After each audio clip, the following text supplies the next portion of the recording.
Muito bem, então vocês já viram aqui atrás, né, o pastor Silvio, nosso amigo lá de muitos anos já, hein? Como? Não, já pode ficar por aqui, já vai pregar, já tenho a liberdade aí de trazer a mensagem para nós, tá? Vem para cá, vamos orar mais uma vez. Senhor, abençoe o pastor Silvio, Senhor Deus, que possa, Senhor Deus, trazer mensagem esclarecedora para os nossos corações, mas que o Teu Espírito Santo toque no nosso coração, no coração de cada um que vai ouvir, Senhor Deus, que estejamos preparados, Pai, para receber a Tua maravilhosa e sagrada palavra. Amém. Pedimos em nome de Jesus Cristo. Amém. Amém. Pastor Silvio. Obrigado, pastor. Vamos lá. Tá tudo jóia. Obrigado. Boa noite, irmãos. Bom poder estar aqui com os irmãos. Como o pastor Viana falou, né? Nós viemos aqui. Eu estou morando em Garça, né? A cidade que vocês conhecem tão bem. É uma cidade que já faz parte da vida dessa igreja, né? O pastor Viana quase já é cidadão garcense. E graças a Deus, mas a gente tem trabalhado lá junto com o pastor Eliezer, lá na Igreja Batista em Álvaro de Carvalho. O pastor Eliezer, que inclusive domingo pregou aqui, né? Estava aqui com os irmãos. Eu estava lá na Igreja Batista em Chacaratanai. Nós estamos aqui, nós não iríamos viajar, né? Devido à nossa correria lá, as coisas que temos que fazer. Mas a minha sogra não está passando bem, até peço aos irmãos que orem por ela, tá? O nome dela é Florentina, e ela não está bem, mas nós estamos orando por ela, sabemos que Deus está com a vida dela nas mãos dele, orem por ela também. Ela está bem, está consciente, a gente conversa, vai fazer alguns exames aí, né? Existe uma suspeita, mas a gente sabe que está tudo na mão de Deus, a gente confia nele, e ela está bem, é alguém que já entregou a sua vida para Jesus. Então, quando a gente vai conversar com ela, ela tá bem. Eu até comentei com a Eliette, assim, eu achava que eu teria que trazer alguma palavra de consolo para ela, mas foi ela que nos consolou, né? Dizendo, não, eu estou nas mãos de Deus, gente. Eu confio em Deus, o que for da vontade dele vai ser feito, né? Então, eu fiquei bem feliz, graças a Deus, né, por isso. Claro que a gente vai continuar orando por ela, pedindo a Deus as misericórdias dele, sobre a vida dela, né? Eu estou lá em Garça, mas a minha vida está praticamente em Álvaro de Carvalho, porque além da igreja que eu estou lá, né, com o pastor Eliezer, né, o apoiando, também eu trabalho lá em Álvaro de Carvalho. Os irmãos sabem, eu sou professor, e aí eu estou dando aula no presídio em Álvaro de Carvalho. Esse ano foi um ano muito especial, graças a Deus, porque eu consegui todas as minhas aulas lá. 36 aulas. É o terceiro ano que eu estou dando aula lá. A princípio, no primeiro ano, eu consegui apenas 4 aulas. O ano passado, já fui para 14 aulas. Esse ano, eu estou com 36. Então, eu entro lá. Eu estou meio que ao contrário dos que estão em liberdade, aqueles condicional, né? Que sai de manhã para trabalhar e tem que voltar à noite. No meu caso, eu entro de manhã, trabalho e só saio à noite, né? Eu brinco com eles que eu estou na mesma situação de alguns lá. E peço que os irmãos orem, porque além de poder dar aula lá, Deus tem me dado a oportunidade também de falar de Jesus, né, para os meus alunos. Eu não começo uma aula lá e eles mesmos me cobram, às vezes eu esqueço. E aí, antes de mais nada, eu tenho sempre que escrever um versículo na lousa, tem a meditação, aí alguns pedem para orar, né, e aí depois disso, sim, aí a gente segue, né, Como eu sou professor de matemática, sempre tem um aluno lá que me pede para fazer os cálculos de 60% de tanto, para saber quanto tempo ainda falta para alguns saírem, né? Mas, através disso tudo, Deus tem nos dado a bênção. Nós viemos, eu, a Eliette, a Ana Júlia e a Maria Elis, né, as minhas 2 netinhas, a mais velha e a outra, que era mais nova, porque agora a gente já tem o 6º neto, agora inteirou 3 meninos e 3 meninas. A Gabriela, nossa filha, que morava em Foz, está morando conosco lá agora. E ela e o meu genro estão provisórios na nossa casa, mas vão ser moradores de Garça, já até fazem parte da igreja lá, né? E aí aproveitamos também para conhecer o nosso neto mais novo, que é o filho do meu enteado, mais velho, né, o Tiago. E aí Deus nos abençoou com mais um netinho, que é o Benício. Agora Lá está equilibrado, é 3 meninas e 3 meninos, né? Graças a Deus. Muito bem, meus irmãos, vamos, essa noite, Deus colocou no meu coração que nós pudéssemos falar sobre a compaixão de Cristo. Eu me lembro, até hoje, quando eu ouvi uma mensagem pregada pelo pastor Viana, em que ele falava sobre o que era compaixão. Aquele dia eu descobri que compaixão era você se colocar, era um sentimento que fazia você se colocar na dor da pessoa, que fazia você sentir a dor daquela pessoa. E aí eu convido vocês a abrirem as suas Bíblias no capítulo 7 do livro de Lucas, Evangelho de Lucas, capítulo 7, no versículo 11. Capítulo 7, versículo 11.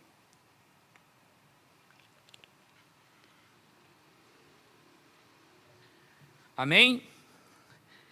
A palavra de Deus diz assim: e aconteceu que no dia seguinte, ele foi à cidade chamada Naim, e com ele iam muitos dos seus discípulos, e uma grande multidão. E quando chegou perto da porta da cidade, eis que levavam um defunto, filho único de sua mãe, que era viúva, e com ela ia uma grande multidão da cidade. E vendo-a, o Senhor moveu-se de íntima compaixão por ela, e disse-lhe: não chores.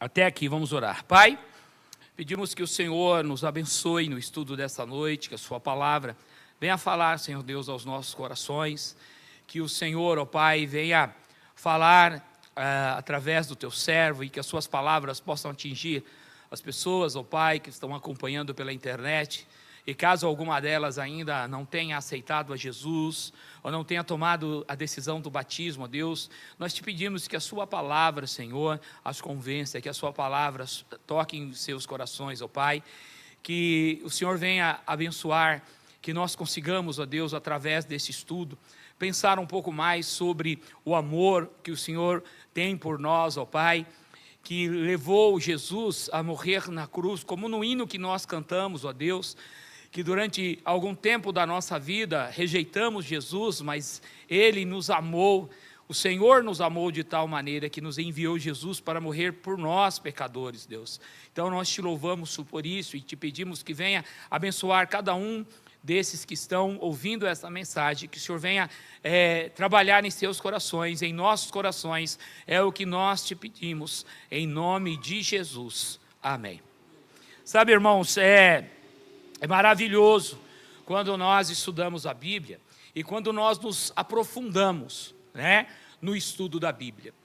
Porque muitas vezes nós podemos pensar, quando lemos a Bíblia e quando nós vemos algumas situações aqui, muitas pessoas querem trazer para os dias de hoje, né?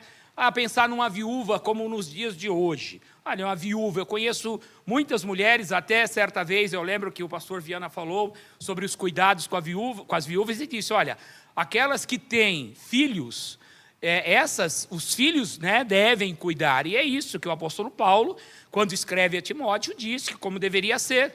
As viúvas, se elas tivessem, aquelas que perderam seus maridos, mas que tivessem os seus filhos, esses filhos têm a responsabilidade de cuidar de seus pais.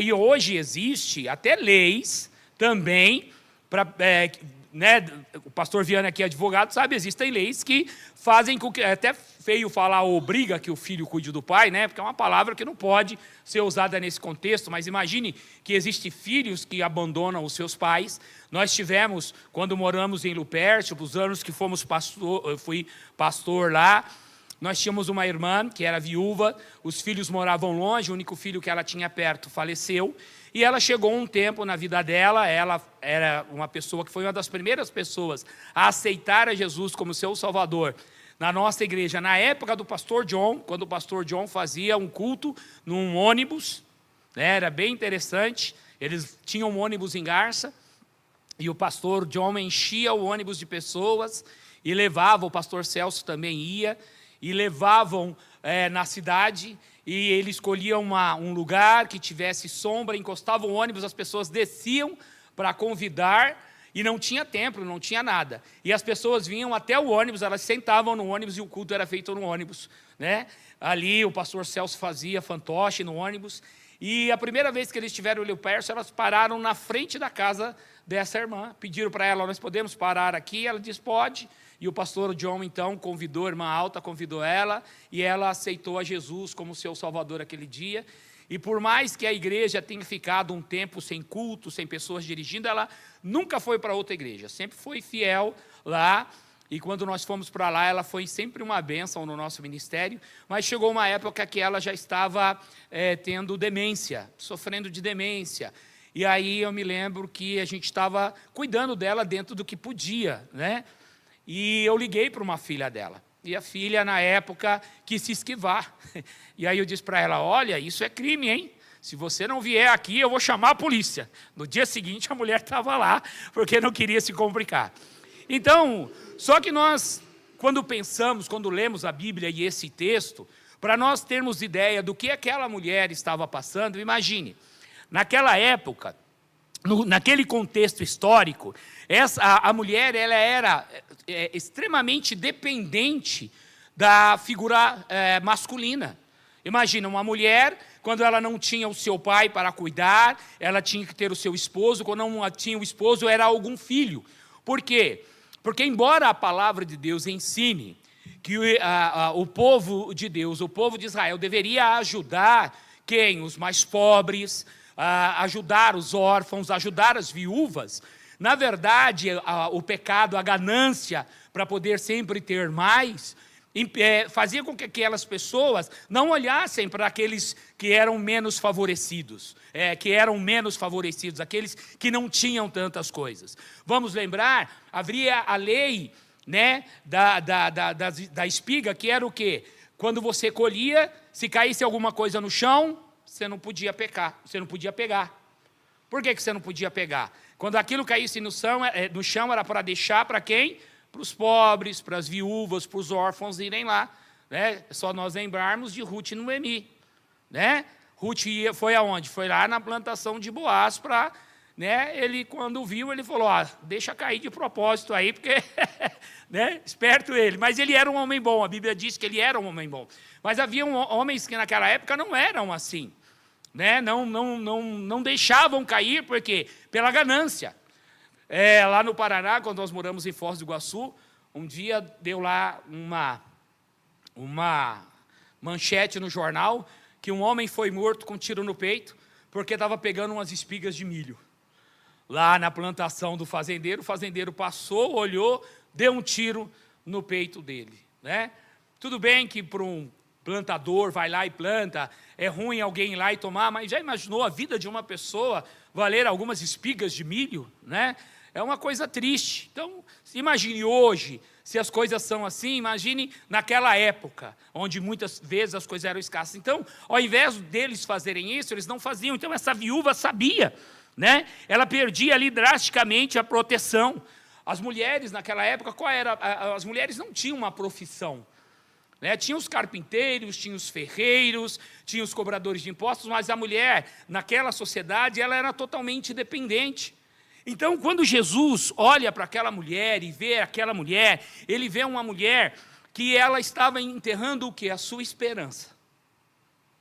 Ela já não tinha mais nada, imagine. É interessante nós vermos aqui nessa passagem, né, no versículo 11, no final do versículo 11, né, diz assim, que seguiam Jesus quem, né? Iam muitos dos seus discípulos e uma grande multidão. Aí no versículo 12, e quando chegou perto da porta da cidade, eis que levava um defunto, filho único de uma mulher que era viúva. E com ela ia o quê? Uma grande multidão. Olha que interessante. Uma grande multidão de um lado e uma grande multidão do outro lado. Enquanto uma grande multidão seguia uma mulher que tinha os seus sonhos ali destruídos, né? Porque imagina, ficar só numa sociedade que extremamente né? A gente não fala, não poderia falar extremamente capitalista, mas uma sociedade que estava longe de Deus. O povo estava longe de Deus, buscando os seus próprios lucros, as suas próprias vontades. Vamos lembrar também que eles estavam sob domínio de quem? Do Império Romano. O Império Romano cobrava o quê do povo? Cobrava impostos. Então, eles também pensavam sobre isso, afinal de contas, se deixar, vai faltar para nós, porque já vem aqui, os romanos já tomam boa parte daquilo que nós temos. Então, parte era a falta de confiança em Deus, parte era a própria ganância das pessoas, e a outra parte era a própria situação que eles viviam. Mas imagine, se para quem tinha terras, a situação era assim, imagine para quem havia perdido a sua última esperança, que era o seu filho. De ter alguém que cuidasse dessa pessoa na velhice. Né? Nós estamos aqui, eu falei para os irmãos, por conta da nossa sogra, da minha sogra, da mãe da Eliette, e é bonito poder ver que nesse momento de preocupação que nós estamos passando, como a família se une. Uma vez eu ouvi de um pastor, pela internet, foi interessante, ele falou assim, você sabe o que acaba fazendo com que acabe os relacionamentos, os casamentos? Não são os grandes problemas, porque nos grandes problemas, o que acontece com a família? Ela sempre se une, né? A família sempre se une, por quê? Porque aí ali a diferença vai embora, né? Agora que o Brasil está fora da Copa, vai acabar a Copa, a gente já vai vir aí nas eleições, aí vai todo mundo lembrar, porque agora há pouco estava todo mundo de mão dada por causa da seleção. Agora vem as eleições e aí corre o risco de acontecer um monte de problemas, né? Mas, esse pastor, ele falou, o que muitas vezes arrebenta com as famílias são as pequenas trincas.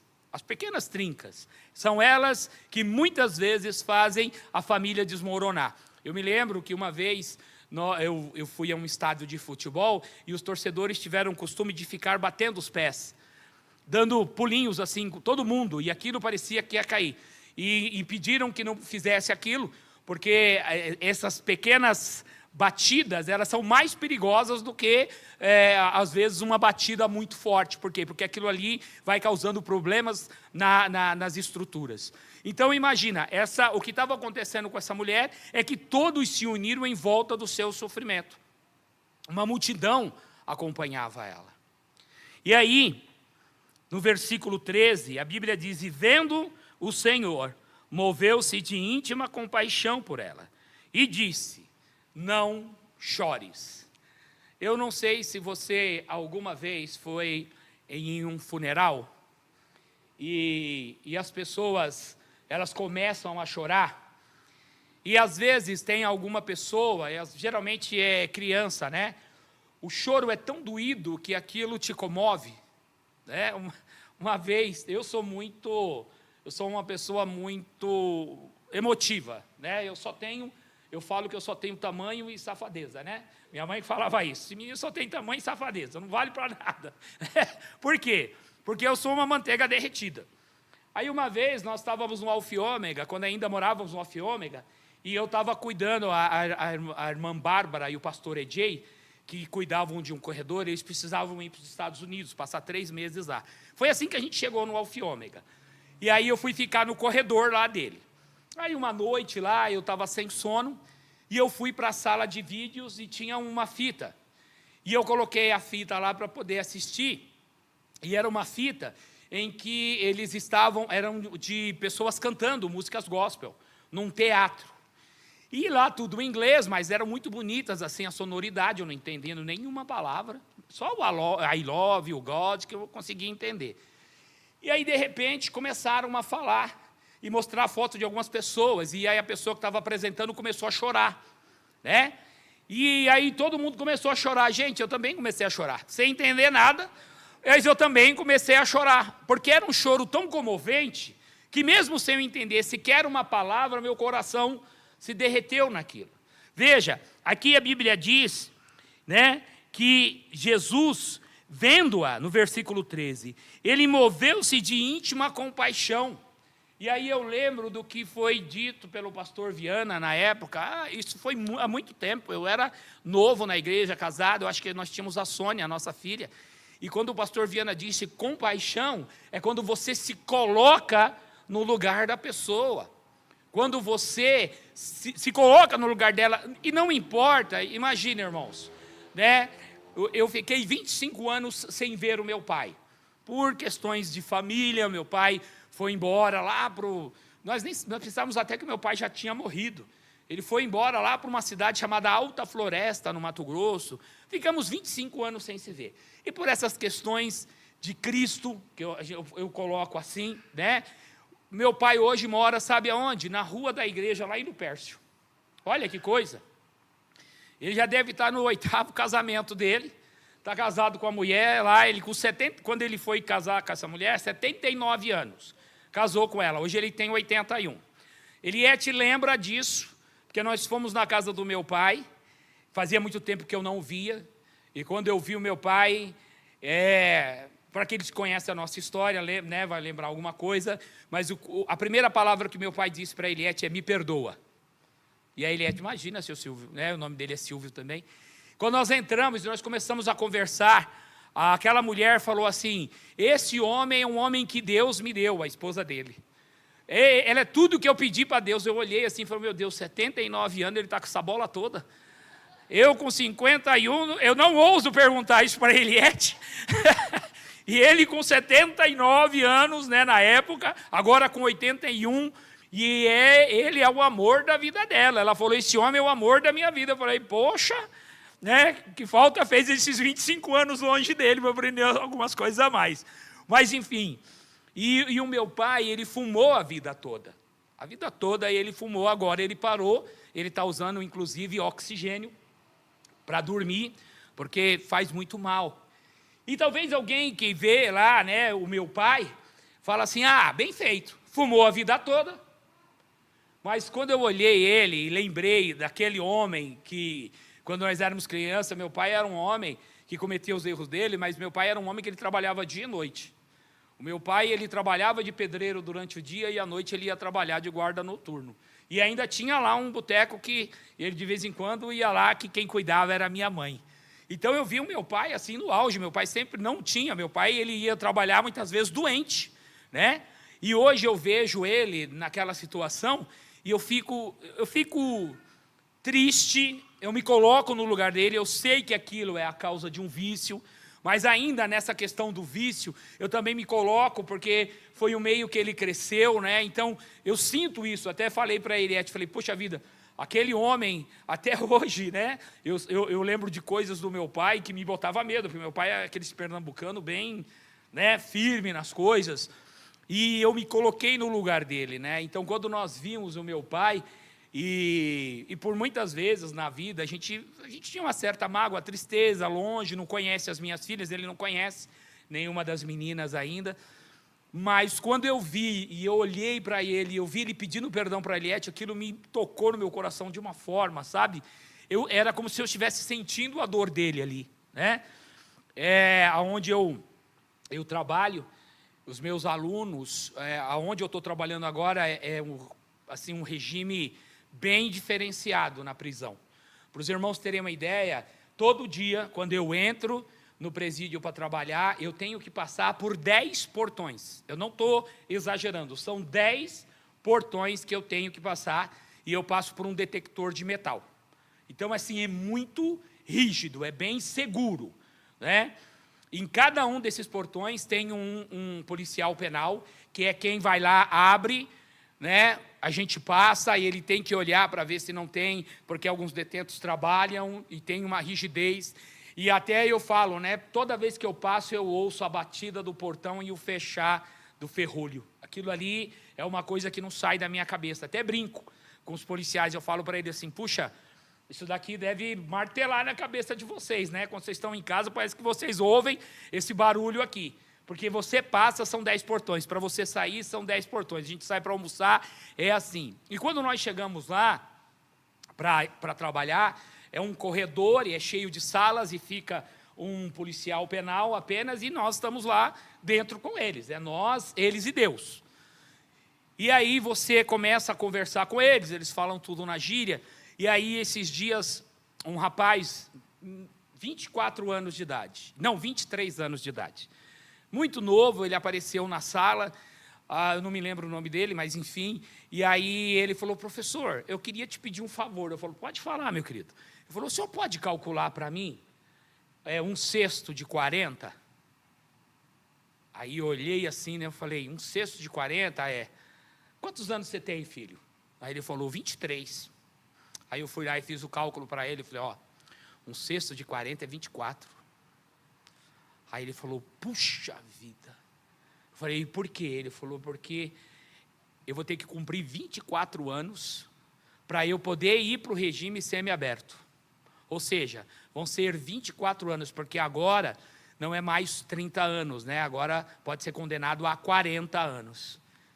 E aí eu olhei para ele, cara, 40 anos? Ele, pois é, professor, 40 anos. Cara, você vai sair daqui com 47 anos de idade, você vai começar a poder trabalhar de manhã e voltar à noite, se não cair nada da sua cadeia, né? Porque sempre eles vão lá para apelar e pode cair alguma coisa lá.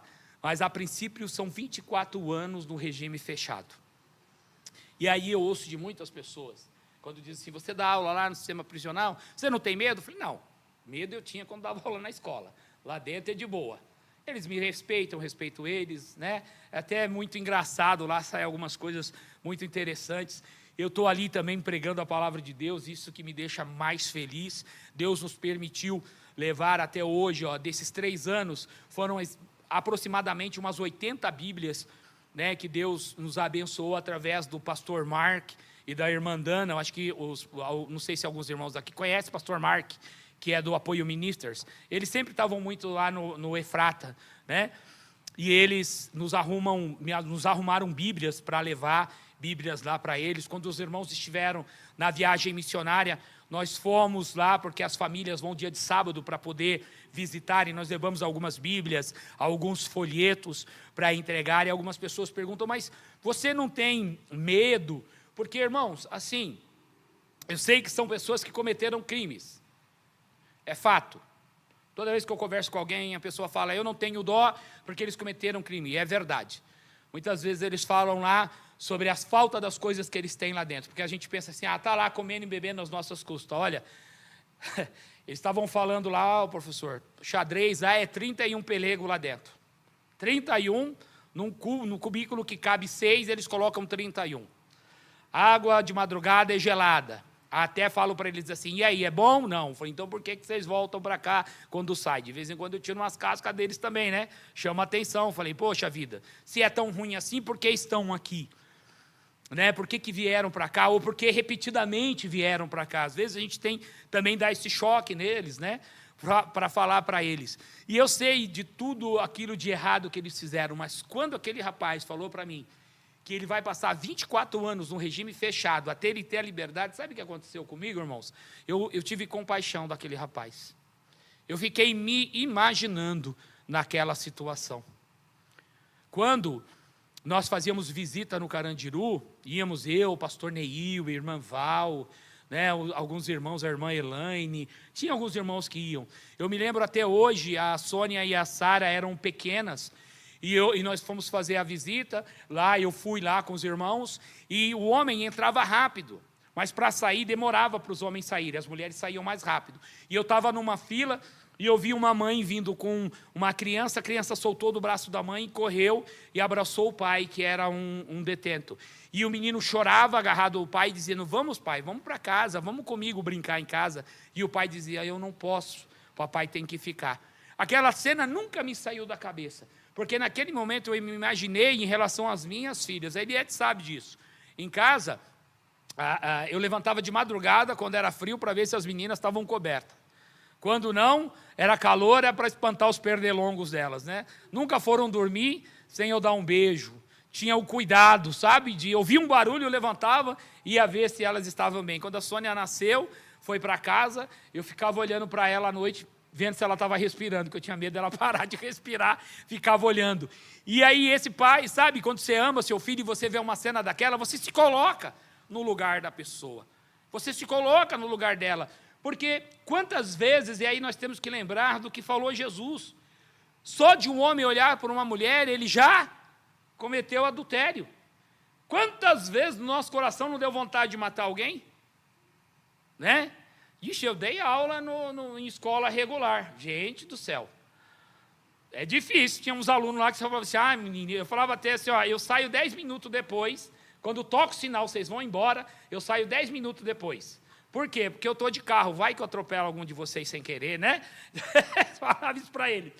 Mas quantos de nós, no nosso coração, também não sentimos o desejo, não sentimos inveja, não sentimos, às vezes, o desejo de que alguém morresse? Isso também. E eu sempre digo para ele, sabe qual a diferença de vocês para mim? É que vocês cometeram um ato, mas quantas vezes no meu coração eu senti desejo de coisas ruins, mas nós temos que clamar a Deus. O apóstolo Paulo diz, o bem que quero fazer, este não faço, mas o mal que eu não quero, a todo momento estou fazendo. Quando nós temos compaixão, nós nos colocamos no lugar do outro e nós sentimos a dor do outro. Vamos lembrar que Cristo salva quem?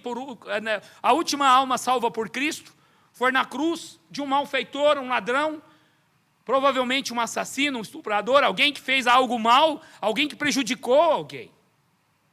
E nós temos que nos colocar. Às vezes eu converso com eles. Esses tempos eu estava conversando com um aluno que dizia que ele estava bem lá, porque ele tinha os seus negócios lá fora, e eu disse para ele, mas como você consegue ter uma consciência tranquila em saber que o que você tem ganho é em cima da desgraça dos outros? Você tem filhos, você gostaria que o seu filho vivesse como filho daquela pessoa? Você não sabe o que é ter um filho dependente. Quantas pessoas sofrem com pessoas com dependência? Você não se coloca no lugar, você precisa se colocar no lugar, é isso que é ter compaixão. Quando Jesus vê essa mulher, ele sente a dor dela e disse para ela, não chores. Mas como não chorar? E aí no versículo 14, chegando-se, tocou no esquife, e os que levavam pararam e disse, jovem, a ti te digo, levanta-te. E o que fora defunto assentou-se e começou a falar, e entregou a sua mãe.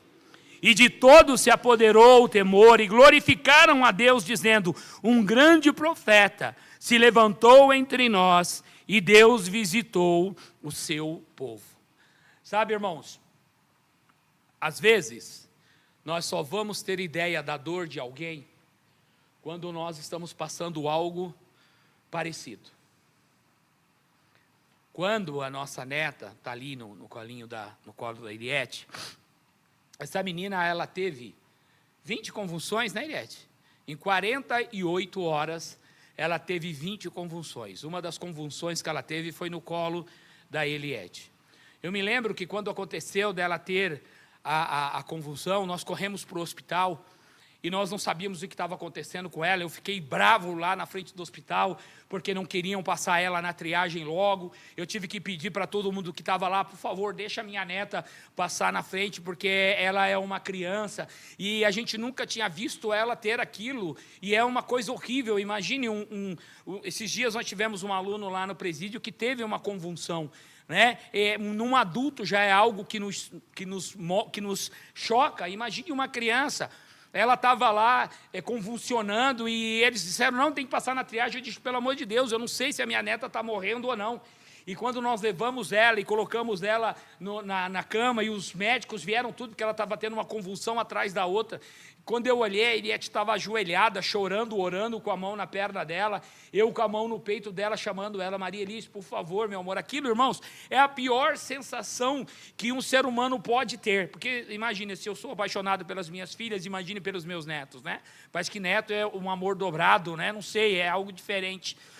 E eu vendo a possibilidade de perder a minha neta, a única coisa que eu dizia, Senhor, abençoa ela, né?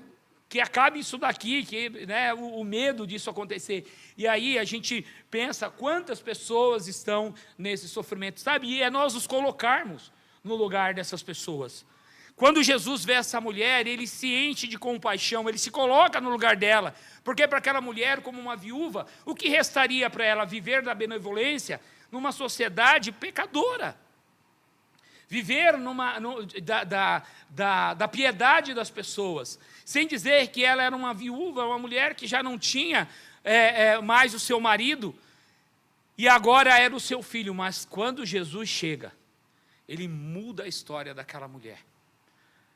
Tudo bem que em outros momentos, milagres não foram realizados, mas naquele momento foi, e isso nos mostra a compaixão de Cristo pela nossa vida.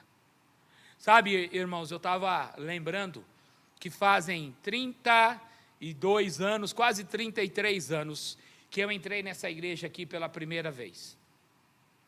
E se eu fecho os olhos, eu posso lembrar exatamente como era esse lugar. Né? Um forro de madeira, pintado de verniz, o púlpito era para cá, aqui tinha uma paredona, né? A entrada era por ali mesmo, a porta era mais ou menos aqui. E eu entrei pela primeira vez nessa igreja, e com 2 meses e alguma coisa, porque eu estava namorando a Eliette, a gente vinha aqui na igreja, eu aceitei a Jesus como meu Salvador. E você sabe que naquele dia, eu experimentei a compaixão de Cristo. Cristo olhou para mim e teve compaixão. Ele me amou, ele se colocou no meu lugar. Eu era um jovem, que eu não tinha problemas com a justiça, nem com drogas, mas eu era muito perdido espiritualmente. Eu passava por problemas sérios na minha vida espiritual, né?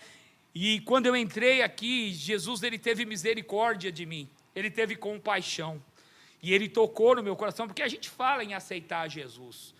Eu aceitei a Jesus, como se isso fosse algo vindo de mim, mas na verdade ele me escolheu, foi ele que me amou, Deus me amou, ele me escolheu. Quando ele me escolheu? Antes mesmo que eu existisse, ele me escolheu, ele sabia que eu viria, e com todos os meus defeitos, e com todas as minhas falhas, ele teve compaixão de mim.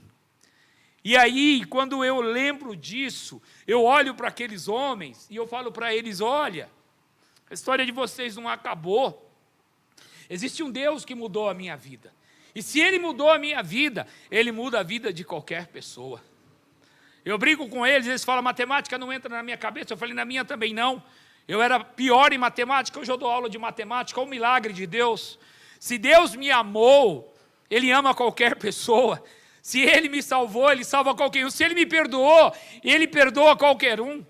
Eu falo isso para eles, olha, eu me coloco no lugar de vocês, eu não estou dizendo que aqui tem inocentes não, mas vocês precisam experimentar, porque a melhor coisa que aconteceu na minha vida foi quando eu aceitei a Jesus como Senhor e Salvador. Quando o pastor Viana me chamou e falou, você pode tocar um hino? Eu lembrei desse hino, porque eu era essa pessoa, eu era esse que rejeitava Jesus, eu era esse que não queria saber de Jesus, que tirava sarro dos crentes, dos meus amigos na escola, que fazia coisas ruins, mas Deus teve um amor pela minha vida, teve misericórdia, teve compaixão. Um dia eu estava morto em meus pecados, e Deus tocou em mim, Jesus tocou em mim, e como esse daqui, que sentou, esse defunto que sentou e começou a falar, isso aconteceu também comigo. E eu digo para aqueles homens, olha, Deus tem um plano, Deus quer salvar vocês, entrega a vida de vocês a Jesus, entrega, aceitem a Jesus, porque a educação ela é uma ótima ferramenta social, ela transforma, sabia que a educação tem poder de transformar? Tem, mas eu falo, quer ser transformado de verdade, é Jesus. Olha, não há nada melhor que aceitar a Jesus, de ter Jesus como Senhor e Salvador da sua vida. Então, irmãos, eu sempre peço para Deus, quando eu entro naquele lugar, eu falo, Senhor, me dá os seus olhos, tira os meus, me dá os seus olhos, eu quero ter os olhos de Cristo. Eu quero olhar para aqueles homens, e eu quero ter os olhos de Cristo. Eu trabalhei na ala, que é a parte onde os presos podem sair para trabalhar, mas nem todos têm trabalho, então vão estudar, e lá é onde tem os homossexuais, e eu recebia na minha sala homens vestidos de mulheres, a cena, irmãos, era horrível eu descrever para vocês, e eu falei assim, Senhor, me dá uma maneira de tratar estes homens com os seus olhos, olhar para esses homens, e por mais que os outros possam rir, fazer piada, mas que eu possa olhar para eles com o mesmo carinho, com o mesmo amor que o Senhor olhou para mim, com a mesma compaixão. E eu estava lá, e por mais que eu tivesse que chamar João de Camila, Deus me dava palavras para que eu pudesse pregar para eles a palavra de Deus. E eu louvo a Deus por isso, porque eu pude pregar ali para eles, eu pude falar sempre. Então, irmãos, que nós tenhamos esses olhos de olhar com compaixão. Ah, mas aquela pessoa, mas aquele homem, vamos olhar com a mesma compaixão, vamos nos colocar no lugar e vamos pregar a palavra de Deus, porque eu estava morto e Jesus me ressuscitou, assim como aquele jovem. Amém? Vamos orar. Pai, obrigado pela oportunidade de compartilhar a Tua palavra, de junto com os nossos irmãos poder saber, ó Deus, e confirmar cada dia mais, e podermos, ó Pai, nos exortar até que venha aquele dia em que nós estaremos nos céus contigo, Deus, e que enquanto estivermos sobre esta terra, Senhor, possamos ter os Teus olhos, amar assim como o Senhor nos amou, poder amar o nosso próximo e para essas pessoas pregar a Tua palavra. Nos abençoe, Senhor, neste propósito, porque somos pecadores, somos falhos, mas que o Senhor nos dê a capacidade de transformar, como fala em Romanos, poder transformar, Senhor, pela renovação do nosso entendimento. Ó Deus, nos abençoe e nos use, pois é em nome de Jesus que oramos e agradecemos. Amém.